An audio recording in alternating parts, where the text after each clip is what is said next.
어떤 터전 위에다 인생이라는 집을 아름답게 짓고 계신지 모르겠어요. 근데 저희가 하나님의 말씀을 보게 되면 우리의 인생은 하나님의 은혜에 지어진 집이라고 말씀하고 있습니다. 어디서부터 그렇게 말씀을 하시냐면 바로 성경의 제일 첫 번째 1장 1절에서 그렇게 말씀을 하고 계세요. 창세기 1장 1절에 보면 이렇게 말씀을 하시거든요. 태초에 하나님이 천지를 창조하시니라. 아멘 되시나요? 이 말씀은 무엇이냐면요. 세상 만물은 하나님을 통해 이 세상에 올 수 있었다라는 것입니다. 만물이 어느 날 스스로 생겨난 것이 아니라는 것입니다. 반드시 하나님을 통해야만 세상에 올 수 있었다라는 것입니다. 세상에 살다 보면 인연이 참 많아요. 그렇죠? 하지만 세상의 모든 것들은 성경은 뭐라고 선포하고 있냐면 하나님의 인연이 아니면 이 세상에 올 수 있는 것은 아무것도 없다라고 말씀하고 있습니다. 그렇기 때문에 그런 하나의 창조적 섭리에서 바라보면 우리 인생은 결코 우연이 아니라고 할 수가 있습니다. 하나님께서 말씀하세요. 그럼 어떻게 돼요? 그대로 이루어졌습니다. 말씀으로 빛이 있으라 말씀하시니까 어떻게 돼요? 빛이 생겨난 것처럼 만물은 하나님의 은혜로 말미암아 세상에 존재할 수 있게 되었습니다.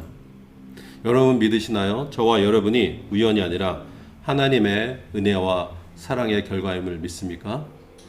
네. 여러분 이런 창조의 관점에서 바라보니까 세상이 어떻게 보이시나요? 이런 창조의 관점에서 바라보니까 세상 만물이 하나님의 은혜로 말미암아 하나님의 창조의 섭리의 결과로 말미암아 존재하게 되었다는 걸 깨닫고 나니까요. 세상에 귀하지 않은 것이 아무것도 없습니다. 여러분 한번 돌아보세요. 옆에 귀한 분들 계시잖아요. 어떠십니까? 그분이 누가 보내신 분이시라고요? 하나님이 가장 아름답게 빚어서 이 땅에 보내신 하나님의 메신저입니다. 너무 귀하죠? 그렇기에 하나님의 눈으로 바라보게 되면 만물이 귀하고 귀함을 깨닫게 됩니다. 여러분 하나님을 창조주로 고백하고 계신가요? 하나님을 창조주로 고백한다는 것은 무엇이냐면 하나님의 눈으로 세상 만물을 바라본다라는 것입니다. 그리고 하나님의 마음으로 서로를 대한다라는 것입니다. 어떻게 보이겠어요? 그렇게 대할 때? 하나님의 눈으로 세상을 바라보니까 어땠다고 하나님 말씀하셨어요? 하나님 보시기에 심히 좋았다 그렇게 말씀하셨어요. 좋은 정도가 어느 정도였어요? 심히 좋았다 그렇게 말씀하고 있습니다. 그렇게 보니까 하나님은 만물을 지으신 분이세요라고 고백하는 우리들의 그 고백 속에서는 어떤 의미가 있어요? 하나님 모든 것이 귀합니다. 하나님의 눈으로 바라보았던 첫 세상은 어떠했어요? 여러분들이 고백하셨잖아요. 그렇죠? 하나님이 지으신 그 모든 것을 보시기에 심히 좋았더라. 저녁이 되고 아침이 되니 여섯째 날이니라 이렇게 말씀하고 있습니다. 하나님은요 만물을 지어 놓으시고 너무 기쁘셨나 봐요. 그렇죠? 심히 좋았다라고 말씀하고 있어요. 자화자찬하시는 게 아니에요. 어미가 아이를 낳아놓고 보는 그 모습이 있잖아요. 너무 예쁘잖아요. 세상 그 어떤 것과도 비교될 수 없는 그런 말씀을 하고 계시는 거거든요. 그런 관점으로 어떻게 보셨다고요? 저만 그렇게 바라보셨다고요? 아닙니다. 하나님은 만물을 지으시고 그 만물 하나하나를 바라보시며 뭐라고 말씀하셨다고요? 그 모든 것이 내 눈에는 귀하다 그렇게 말씀을 하셨습니다. 그러면 이렇게 생각해 볼 수가 있습니다. 여러분 하나님의 사랑에서 죄가 되어도 좋을 사람들이 있을까요? 없을까요? 하나님께 사랑받지 않아도 될 사람이 있을까요? 없을까요? 아무도 없습니다. 하나님 그렇게 말씀하셨잖아요. 내가 보기에 만물이 심히 좋다. 만물이 심히 귀하다. 그렇게 말씀하셨습니다. 여러분이 얼마나 귀한 존재인지 알고 계셨나요? 하나님 보시기에 여러분들은 어떠셨다고요? 심히 좋았다라고 말씀을 하셨습니다. 만물을 지으시고 바라보시던 세상은 하나님 보시기에 참 좋았습니다. 얼마나 좋았으면 참 좋았냐고 말씀하시는지 모르겠습니다. 하나님은 어떤 분이세요? 당신이 지으신 피조물을 보시고도 놀랍고 감탄하고 기뻐하실 줄은 아는 하나님이셨어요.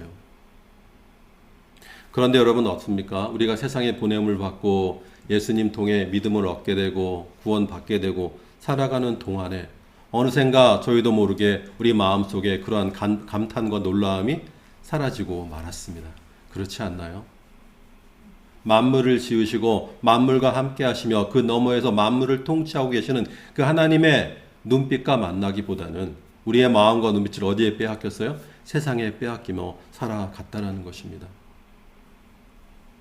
지나가는 사람들을 보면서 저분은 하나님이 지으신 가장 아름다운 존재구나 놀라보신 적이 있으신가요?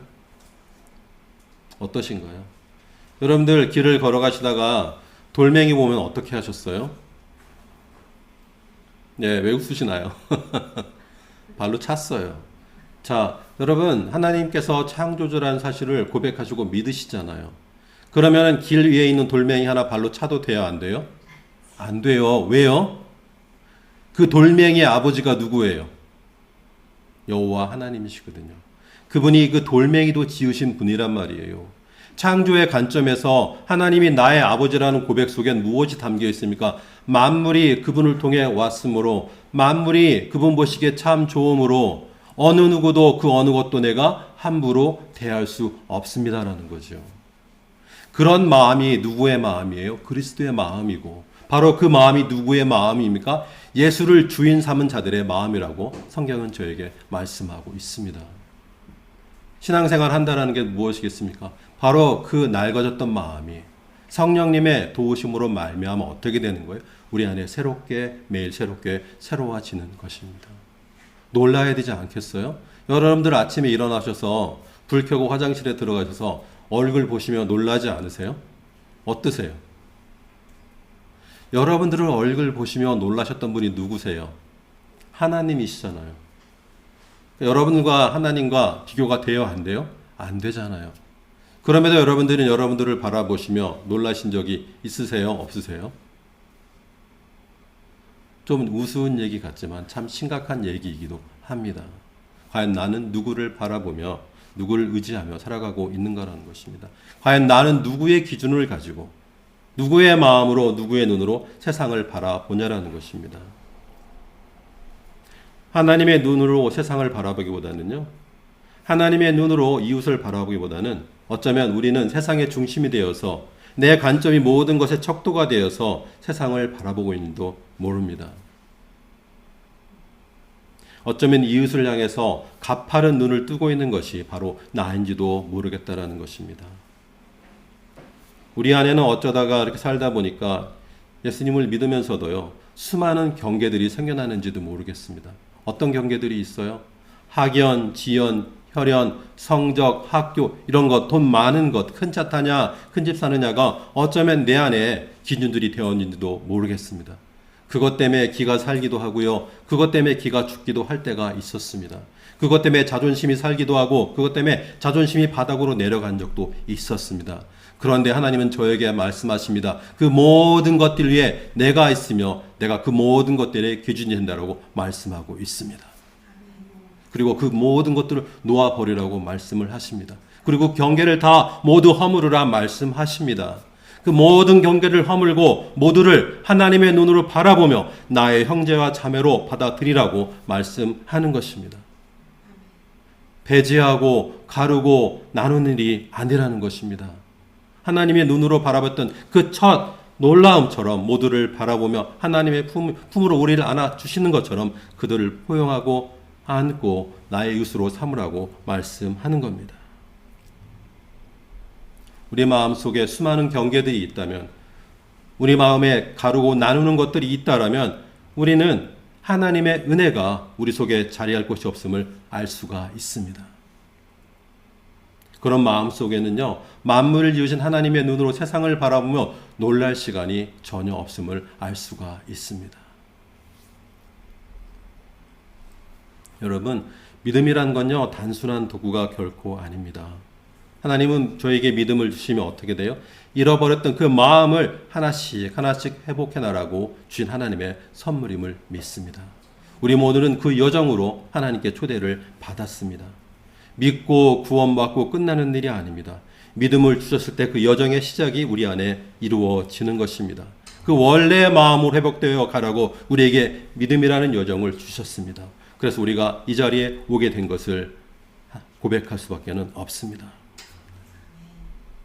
그러한 여정 속에서요, 우리의 마음이 첫 창조를 바라보시며 참 좋았다고 말씀하셨던 그 하나님의 마음에 우리의 마음이 집혀졌으면 참 좋겠습니다. 그럴 때 어떻게 할 수 있어요? 정말 감사할 수 있어요. 예수님 뭐라고 말씀하셨어요? 들에 핀 백합화를 보라는 거예요.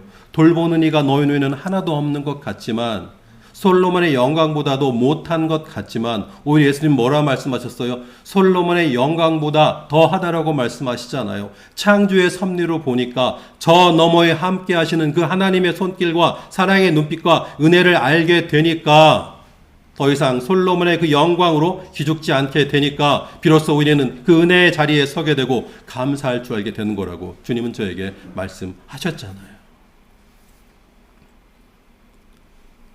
하나님은 세상을 창조하셨음을 믿습니다. 그리고 저희는 그런 고백으로 오늘을 살아갑니다. 하지만 하나님께서 만물을 지어 놓으시고 가만히 계신 분이 결코 아니었습니다. 하나님은 어떤 분이세요? 세상으로 끊임없이 우리를 향해 찾아오고 계십니다. 하나님은요, 저희에게 한 번도 눈을 뗀 적이 없으세요. 2000년 전에는 누굴 통해 이 세상에 오셨어요? 가장 연약한 존재, 가장 추웠을지 모르는 그 동짓달, 언제 추운 날, 가장 연약한 아기의 모습으로 저희를 찾아오셨어요. 이 창세기에 나오는 창조의 모습은요, 우리 하나님은 그저 힘센 어떤 신보다도 강한 신으로 묘사되지 않습니다. 어떻게 돼요?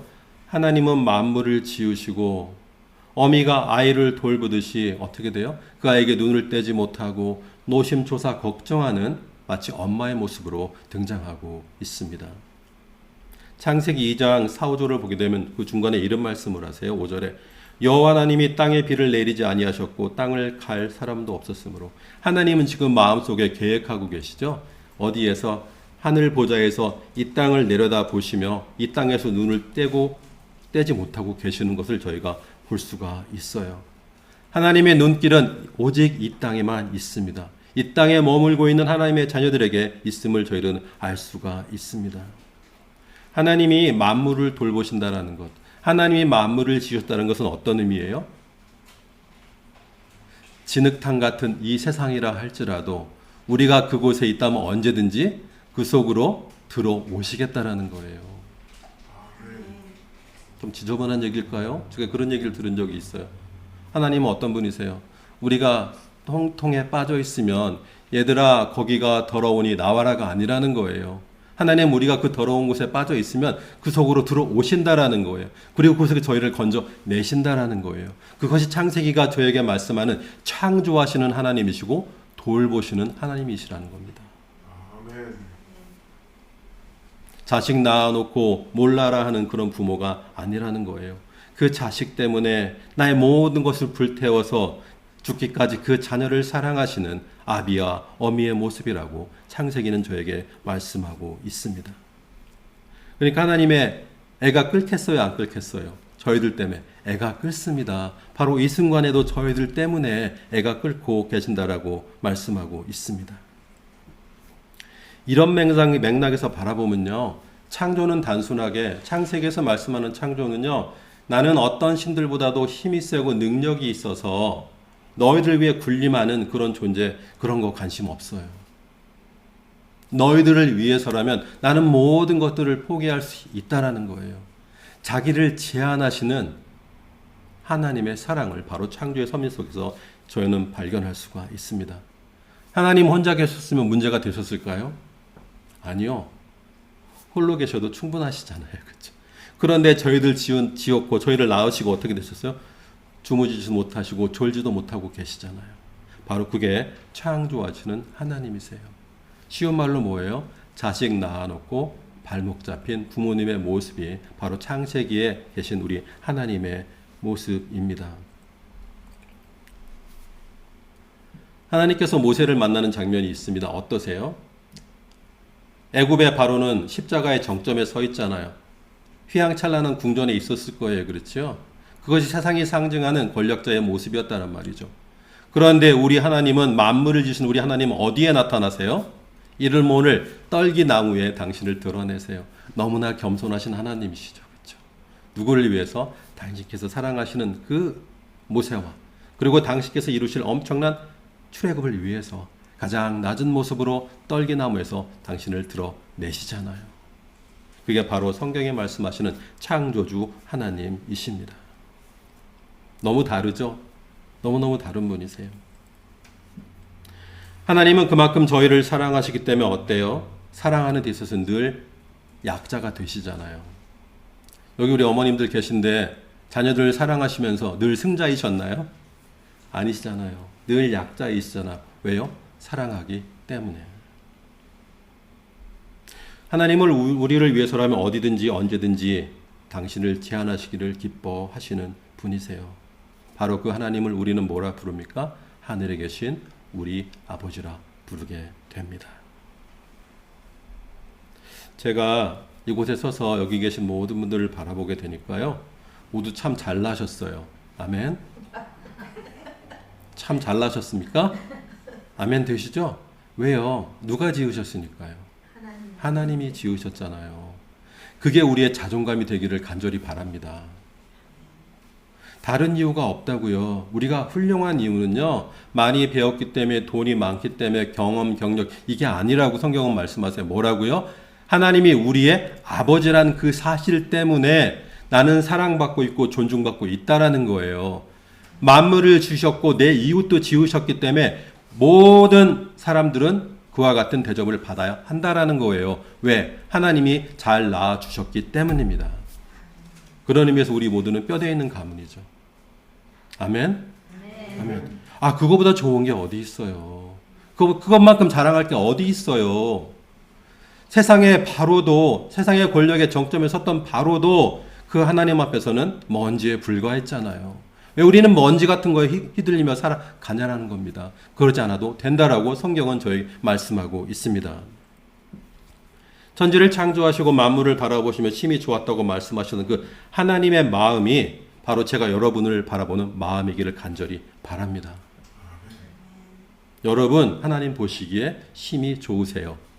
아멘. 네. 근데 하나님 성경 우리에게 뭐라고 말씀하냐면요. 우리를 짓긴 지으셨는데 어떻게 지으셨대요? 창세기 1장 27, 28절을 보게 되니까 하나님이 자기 형상 곧 하나님의 형상대로 사람을 창조하셨대요. 그러니까 여러분은 누구를 닮으셨습니까? 하나님을 닮은 분이세요.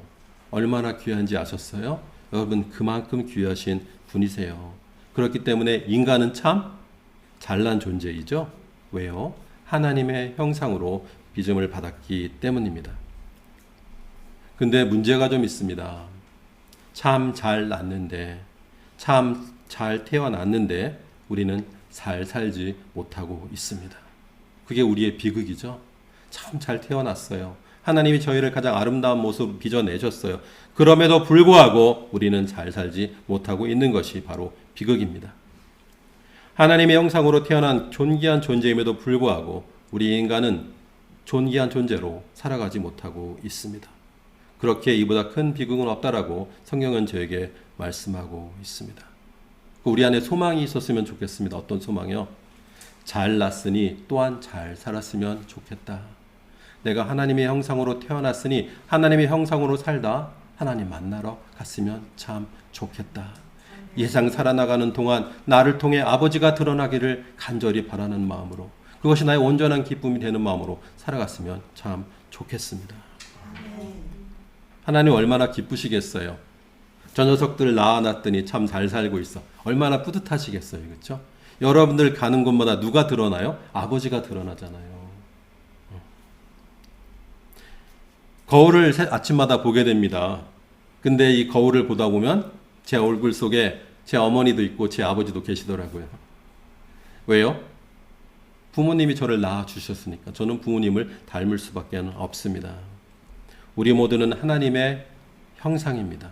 그렇기에 잘 살아야 합니다. 아버지 이름에 먹칠하면 안 되잖아요. 우리는 우리의 삶을 통해 하나님을 세상에 드러내라고 저희를 지으셨기 때문입니다.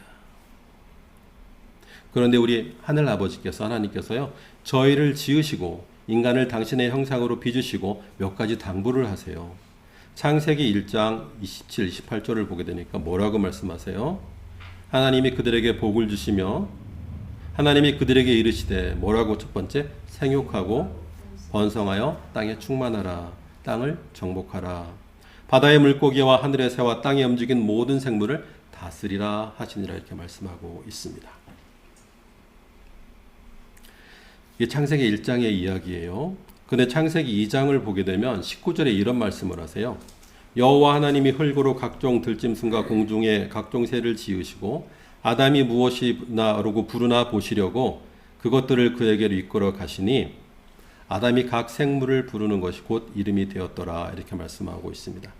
하나님이 인간을 형상으로 지으시고 생육하고 번성하고 땅에 충만하고 정복하고 그리고 모든 생물을 다스리라는 명령을 주십니다. 그런데 어느 날 갑자기 하나님께서요, 들짐승, 날짐승 다 데리고 누구에게 가요? 아담에게 가세요. 그리고 아담아 뭐해라 말씀 안 하세요. 데려가기만 했어요. 근데 아담이 참 총명했나 봐요. 말씀도 안 하셨는데 아버지의 마음을 어떻게 돼요? 알아채요. 그리고 그때부터 뭘 하기 시작해요? 이름을 지어주기 시작합니다. 여러분들 영화나 드라마를 보게 되면 감옥에 갇힌 수인들은 이름이 있어요? 없어요? 없습니다. 여기에 뭐가 있어요? 번호만 있잖아요. 그냥 번호로 호명되는 분들이 수인이에요. 죄인들이에요. 왜요? 그들에게 이름을 불러주는 순간 그들은 존중받아야 될 우리의 이웃이 되기 때문에 감옥에서는 어때요? 절대 이름을 불러주지 않고 번호를 불러주게 됩니다. 그러니까 이런 맥락에서 바라보게 되면 아담은 어떻게 됐습니까? 이름 없던 존재들을 이름 있는 존재로 바꿔주는 일을 하고 있습니다. 바로 이것이 우리가 경험할 수 있는 다스림의 가장 아름다운 첫 번째 모습이라고 볼 수가 있습니다. 살다 보면 세상에 이름 없이 살아가는 존재들이 참 많죠. 그렇다면 그들 우리에게 어떻게 됩니까? 그들의 이름을 돌려줘야 할 것입니다. 왜요? 그들은 우리에게 이웃이기 때문입니다. 근데 영어 성경 번역도 그렇고 보면 참 어려운 게 다스리라는 말입니다.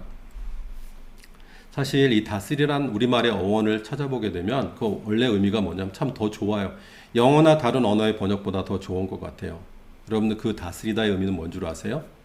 다른 사람 위에 군림하는 것이 결코 아닙니다. 우리 말의 어원은 뭐냐면요. 다 살게 하다라는 것입니다. 멋지지 않아요? 하나님은 우리를 어떤 존재로 빚으셨다고요?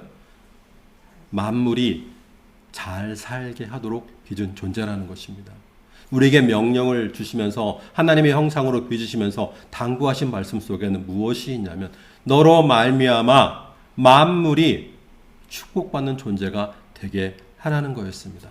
만물을 다 살게 하라. 그 마음을 알았는지 아담은 어때요? 하나님이 들짐승, 날짐승을 데려오니까 이름을 지어주기 시작해요. 그때부터는 어떻게 돼요?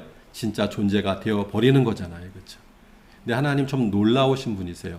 당신 혼자 만물 지으시고 창조의 끝을 보시면 되는데 우리에게 뭘 주셨어요? 사명을 주셨어요.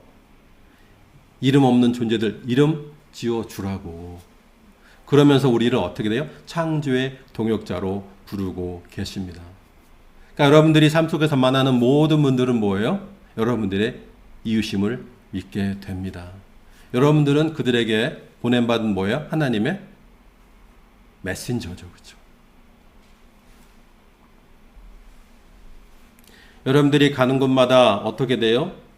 여러분들로 말미암아 다 살게 되는 것입니다. 누군가에 군림하는 존재로 사는 것이 아니라 하나님께서 그들에게 풍부한 삶을 잘 살아내도록 여러분들이 어떻게 복돋아주고 돌보는 그들의 이웃이 되는 것입니다. 바로 이것이 성경이 말씀하는 다스리다란 말의 원래적 의미인 것입니다. 이것이 이웃됨의 참된 의미라고 성경은 저에게 말씀하고 있습니다. 여러분, 세상을 살아나가시면서 불안하지 않은 날 있으셨나요? 어떠셨나요? 있었죠. 그렇죠? 왜 불안했을까 되돌아보게 되니까 여러 가지 삶의 다른 정황들, 조건들이 있었지만 그 속을 잘 가만히 파고 들어가 보니까 뭐예요? 하나님의 마음이 우리를 규정하지 못하게 되면 하나님 마음에 붙들리지 못하게 되면 우리는 그때부터 어떻게 돼요? 마음이 불안하게 됩니다. 우리의 마음이 우리를 지으신 하나님 아버지의 마음과 만나지 못하면 우리는 늘 불안하게 됩니다. 인간이 하나님께 죄를 범하고 그 이후 에덴 이후의 모든 인간의 모습이 바로 그렇다라는 것입니다. 우리는 불안하게 되면 습관적으로 하는 게 있습니다. 뭘까요? 비교하게 됩니다. 남과 비교하게 돼요. 비교함으로 만족을 얻으려고 그래요. 비교를 통해 내가 누군지 확인하려고 든다라는 것입니다. 하지만 이러한 방식으로는 마음의 평안이 결코 없음을 저희는 알고 있습니다. 왜냐하면요, 그것은 하나님의 방식이 아니라 세상의 방식이기 때문입니다. 참 무섭지요. 그런데 더 무서운 일은 어쩌면 믿는 사람들도 세상의 방식을 따라 살아가고 있는 게 아닌가 싶습니다. 우리는 우리 안에 잃어버린 것을 분명히 회복해야 합니다. 하나님의 형상을 회복해야 합니다. 저에게 당부하셨던 그 말씀 명령을 회복해야 합니다. 하나님이 저에게 주신 창조 목적을 회복해야 합니다. 그리하여 나의 삶이 누군가의 삶을 살리는 일이 되어야 합니다. 오늘 저희가 읽었던 본문인데 어떤 율법사가 있었습니다. 예수님 당시에 율법사는 누구겠어요? 구약에 능통했던 사람입니다. 율법 전문가죠. 예수님께 와서 묻습니다. 왜 물어요? 예수님을 시험하려고 묻습니다. 첫 번째 질문이 이겁니다. 내가 무엇을 하여야 영생을 얻을 수 있나요? 그러자 예수님이 말씀하세요. 하나님의 말씀에 뭐라고 하니? 이렇게 물어보세요. 답을 안 하시고.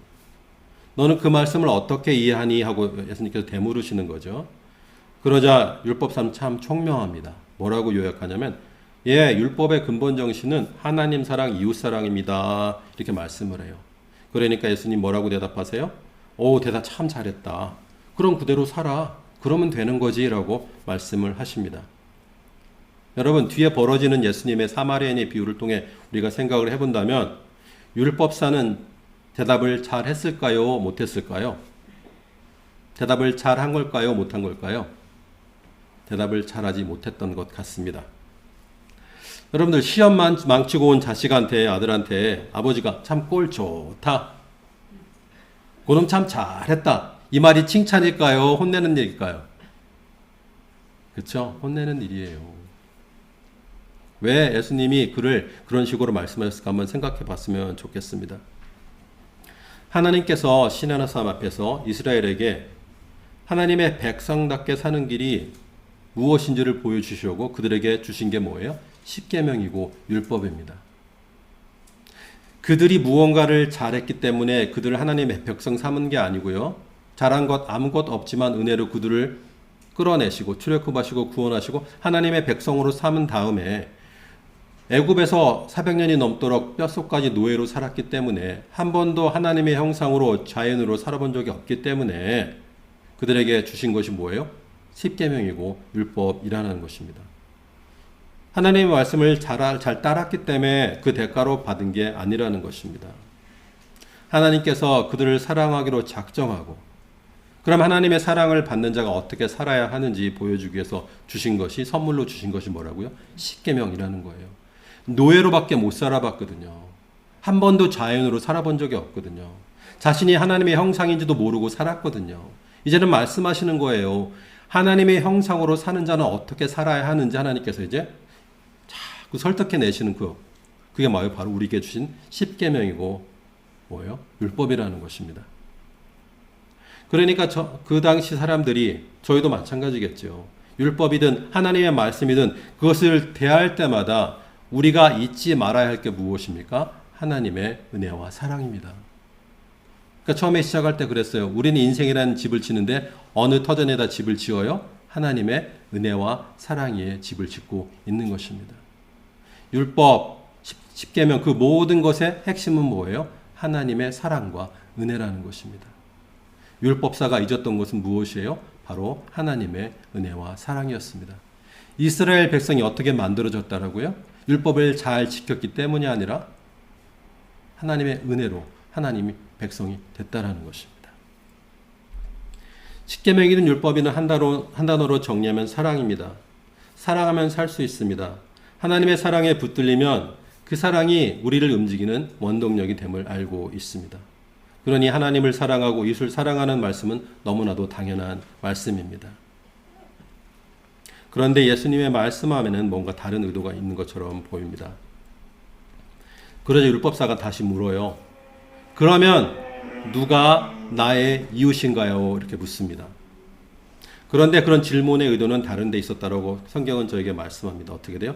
자기가 옳다는 걸 보여주려고요.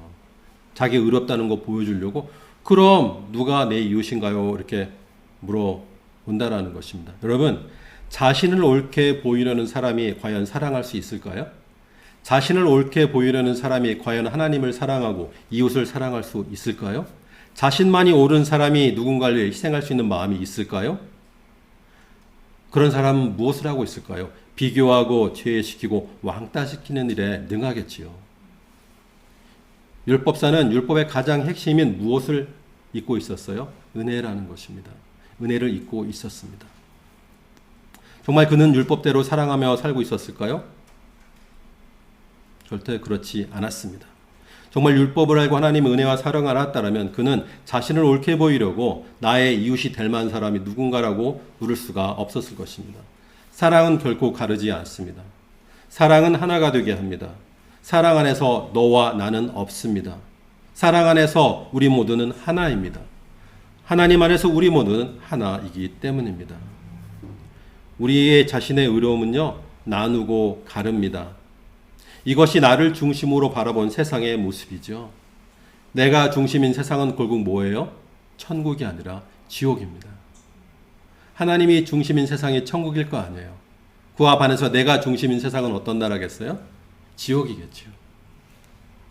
그러자 예수님은 선한 사마리아인의 비유를 이제 들려주기 시작했습니다.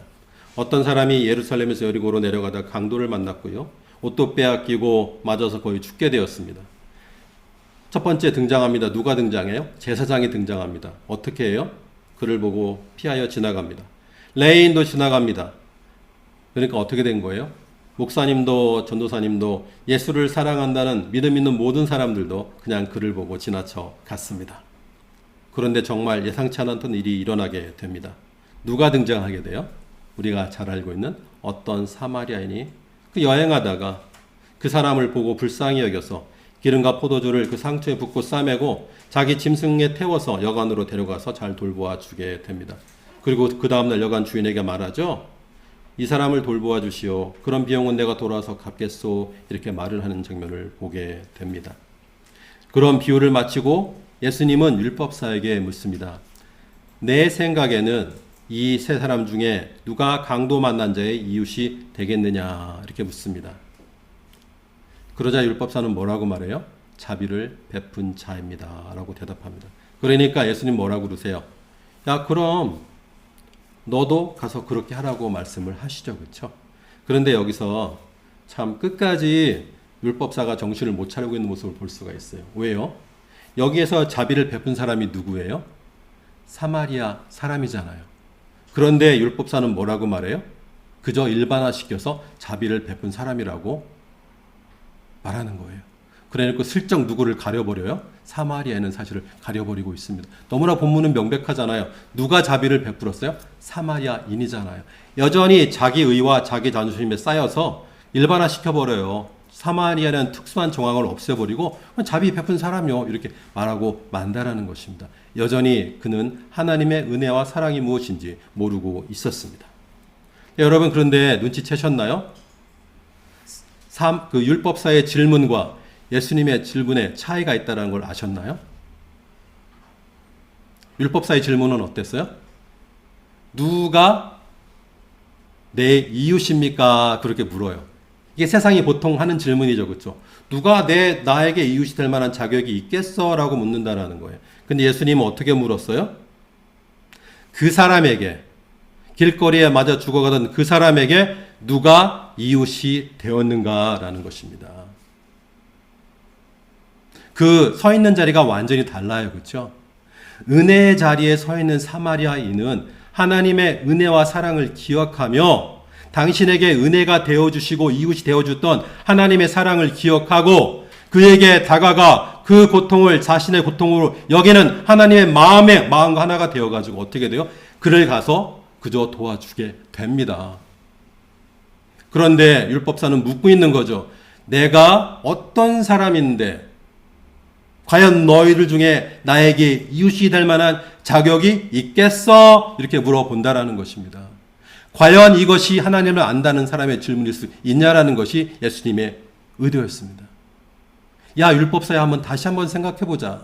이스라엘 민족이 하나님의 사랑을 받아 은혜로 이 자리에까지 오게 되었는데 너가 정말로 율법의 근본 정신을 안다라면, 너의 인생이 은혜의 터전위에 지어진 인생이란 걸 안다라면 너가 어떻게 그렇게 질문을 할 수 있겠니? 너 하나님 아니라고 물어본다라는 것입니다.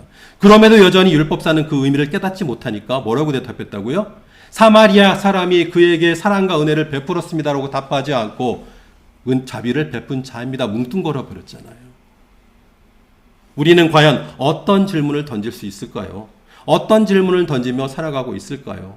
예수님 품 안에 있다고 말하면서 우리는 여전히 과연 저 사람은 나에게 이웃이 될 자격이 있는가 묻고 있는 것일까요? 아니면 나는 인생에 한 번이라도 누구에게 이웃이 된 적이 있었는가 하고 묻는 사람일까요? 과연 우리는 어디에 서 있을까요?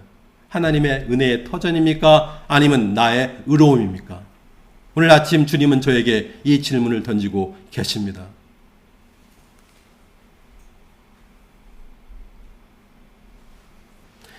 율법사는 율법 전문가이면서도 율법의 근본 정신을 잊었습니다.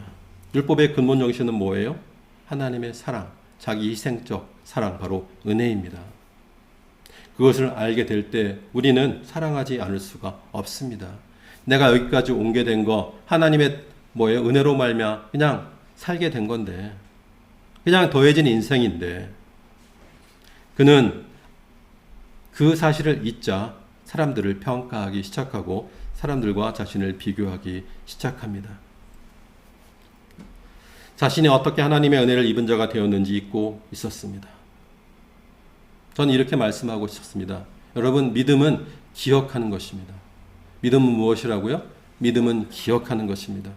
하나님께서 우리를 사랑하셔서 가장 귀하신 독생자 예수를 이 세상에 보내시고 가장 연약한 존재인 아기 예수로 보내시고 그를 곧 고통받게 하시고 십자가에 죽게 하시며 3일 만에 다시 살렸다는 그 사실을 기억하는 일이 바로 믿음입니다. 이 사실을 잊는 순간 우리는 어떻게 돼요? 모든 것을 잃게 됩니다. 세상의 모든 걸 얻었어도 그 은혜를 잊는다라면 우리는 모든 것을 잃은 존재가 되고 맙니다. 그렇게 되면요, 바로 지옥입니다. 하나님도 없고요, 이웃도 없고 나만 남는 세상, 바로 그것이 지옥입니다. 나만 남게 되는 그 세상은 지옥과 다를 바가 없는 세상입니다. 그곳에는 죽음밖에는 없습니다. 저희 모두는 율법사의 잘못이 무엇인지 알게 되었습니다. 율법사는 하나님의 자비와 은혜를 잊은 자였습니다. 율법은 하나님께서 우리를 먼저 의롭다 하신 후에 주신 것입니다. 율법으로 의로워질 수는 결코 없습니다. 인간의 노력으로 구원을 얻을 수는 없습니다. 우리가 세상의 중심에 서려고 그러고 내가 세상 중심의 척도가 되려고 한다면 그 마음 속에는 하나님의 자비와 은혜와 사랑이 머문 곳은 결코 없습니다. 하나님을 제대로 알지 못하며 하나님을 사랑하지 못하는 그 마음 속에는, 하나님의 은혜를 잊은 그 마음 속에는 이웃을 사랑할 마음이 자리 잡을 수 없기 때문입니다. 여기 본문에 굉장히 중요한 한 표현이 나오는데요. 길 가던 사마리아인이 죽어가던 사람을 보았을 때 어떻게 됐어요? 그를 불쌍히 여겼다라고 말씀합니다. 불쌍히 여겼다. 스플랑케 좀 마이라고 원어로는 그러는데요.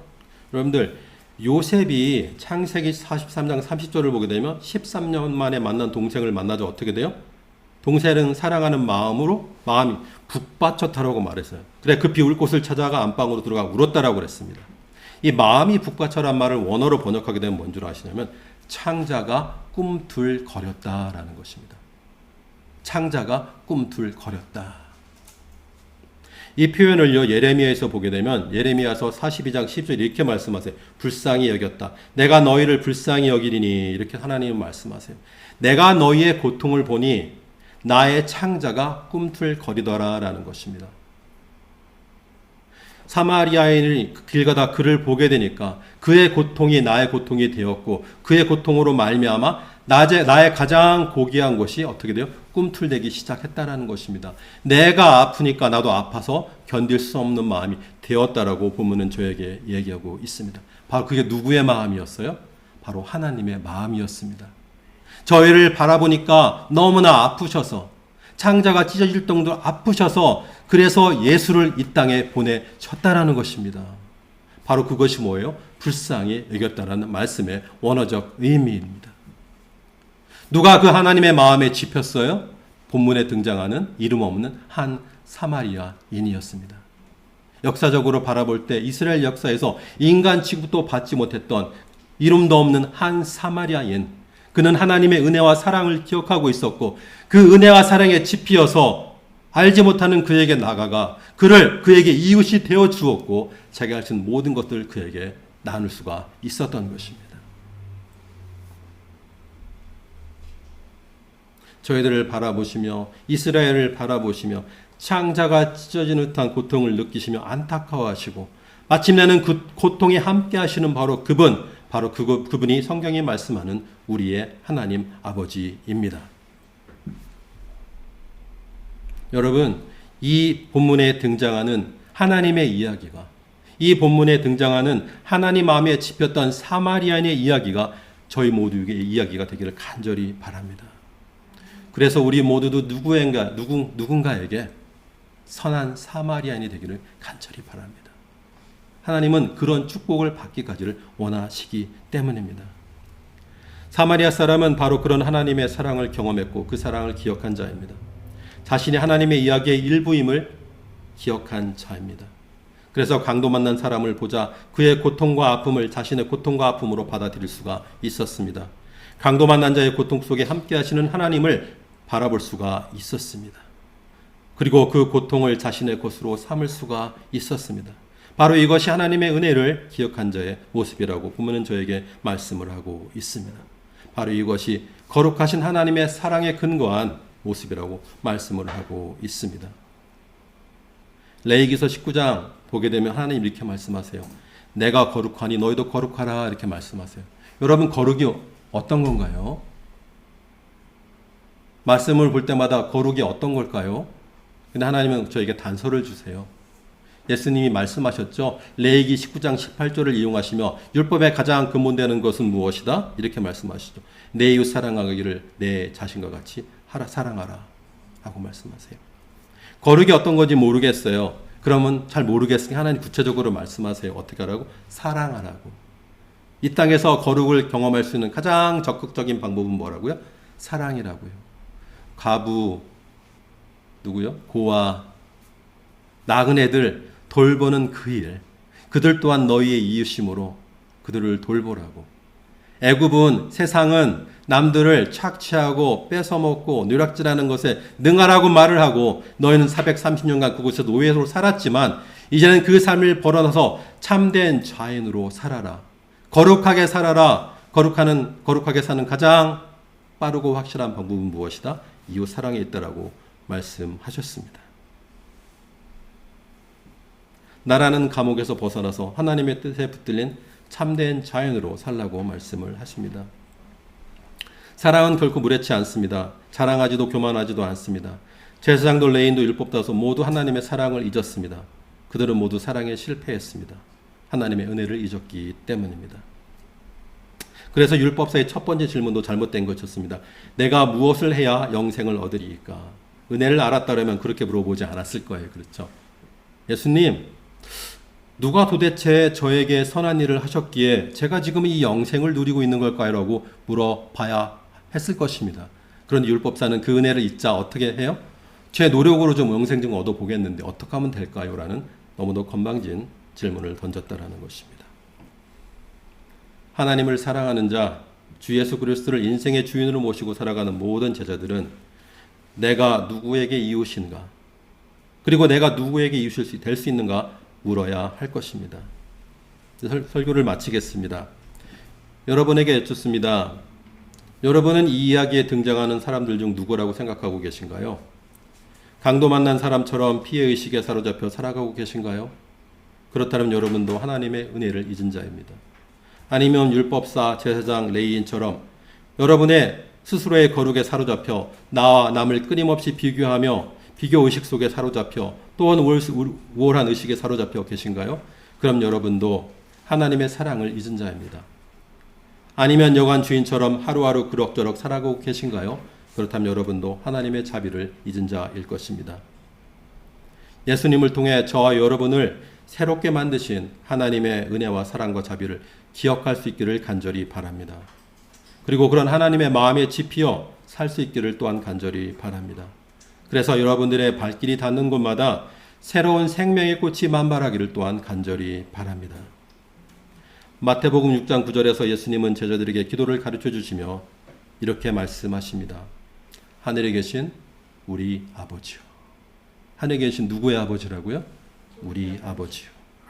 하나님은 어떤 아버지일까요? 주님은 말씀하십니다. 하나님은 나의 아버지뿐만 아니라 너의 아버지이기로다. 하나님은 누구의 아버지인가요? 우리 모두의 아버지이십니다. 그분이 창조주이시고 그분이 모두를 빚었기 때문입니다. 그 이유만이 우리 모두를 존귀한 존재로 만드는 사실을 저희는 알게 됩니다. 하늘에 계신 아버지는 나만의 아버지가 아니라 우리 모두의 아버지임을 기억하고 우리도 선한 사마리인처럼 주님의 마음에 집히어 그 은혜를 기억하며 누군가에게 이웃이 되어 하나님의 선하심을 세상에 드러내는 아름다운 통로가 되기를 간절히 바랍니다. 기도하겠습니다. 사랑의 하나님 감사합니다. 아버지의 말씀을 통해 보니 저희가 얼마나 존귀한 존재를 아침 깨닫게 되었습니다. 죄를 참 아름답게 빚어 주시니 이 땅을 살아나는 동안 아름답게 살 수 있는 믿음을 저에게 허락하여 주시옵소서. 아버지는 더 이상 누가 나의 이웃인가 라고 묻는 질문은 저 인생에서 없애주시고 아버지 저희가 누구에게 이웃이 되었는지